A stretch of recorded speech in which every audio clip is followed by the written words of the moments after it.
He's mine. He's chosen me. Pazuzu's Reagan is the only Reagan. Here at Test of Time, the whole idea of the show is to look at a classic either objectively through critical praise, box office revenue, or even things like reputation or cult classic status. The three of us, writer Andrew, narrator Niki, that's me, and editor Mike like to discuss what we think about whatever the movie is and have fun with it. Shouldn't this be able to work in reverse though? What about a movie that is seen as bad? Shouldn't it be looked at through a different lens via time and what we know now? I'm not ready for this! Maybe a bad movie stays a bad movie, but what if a reappraisal alters the opinion? What a story, Mark. Yeah, you can say that again. The Thing was a relative flop and hated by nearly every critic of the time, and is now seen as the pinnacle of both practical effects, remakes, and horror in general. With the release of the first in the new proposed trilogy of Exorcist films from David Gordon Green, we have a whole new opportunity to crown a new worst Exorcist entry. What's the matter with you? Today, we're looking at the movie that has held that title for nearly 50 years. Is Exorcist II: The Heretic any better than it was at release? Or does it stand the test of time as one of the worst horror movies ever made? Kill her. We command you.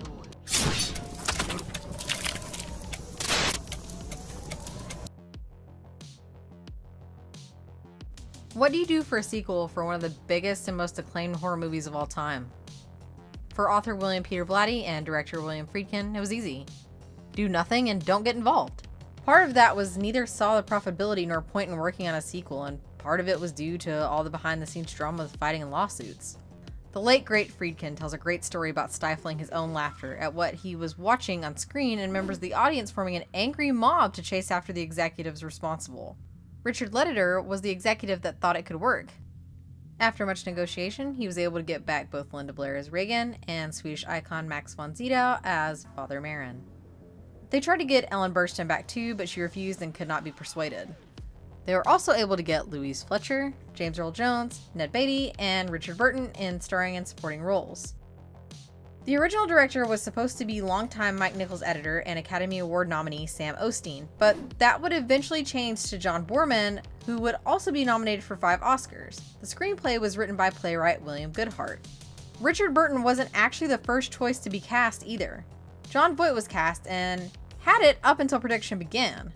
Christopher Walken, Jack Nicholson, and David Carradine were also considered, and oh boy could that have been a different kind of movie.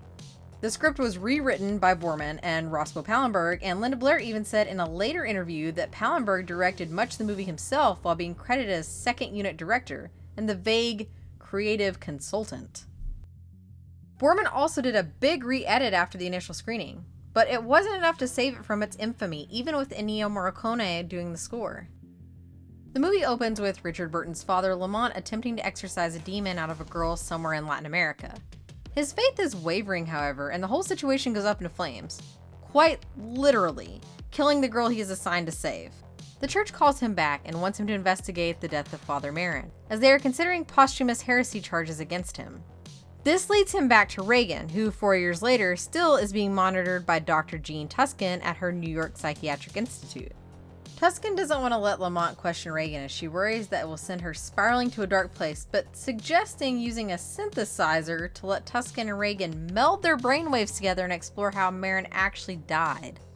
Tuskin almost dies, and Lamont requests a tour of the original house in Georgetown to gain further insight before requesting to be directly hooked into Reagan himself.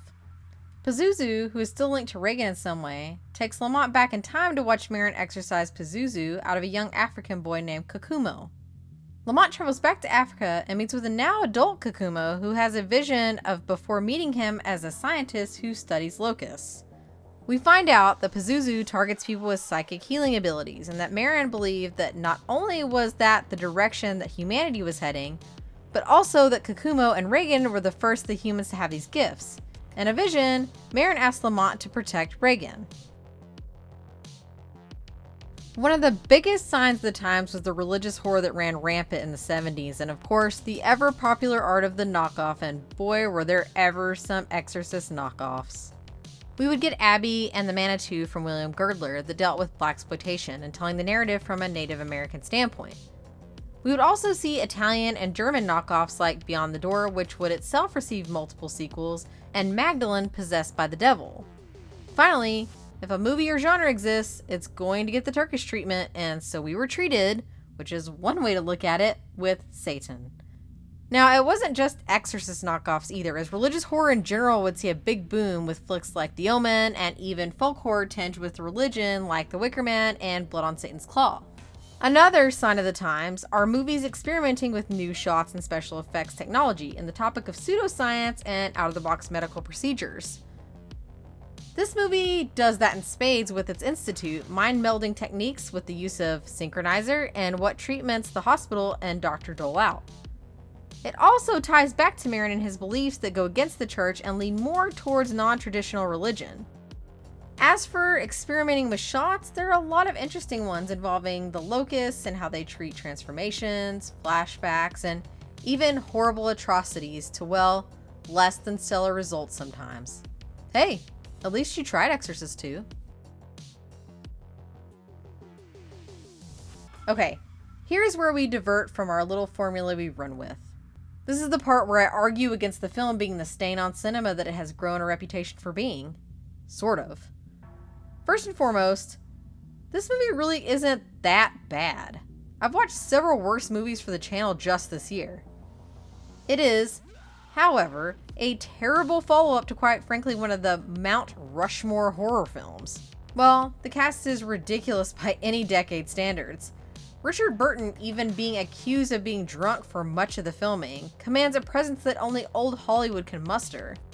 Louise Fletcher, while not having the same energy as her award-winning Nurse Ratched, also is convincing in her role. Throw in interesting and supporting turns from Ned Beatty, James Earl Jones, Max von Sydow, and you won't be bored until you are, and more on that later.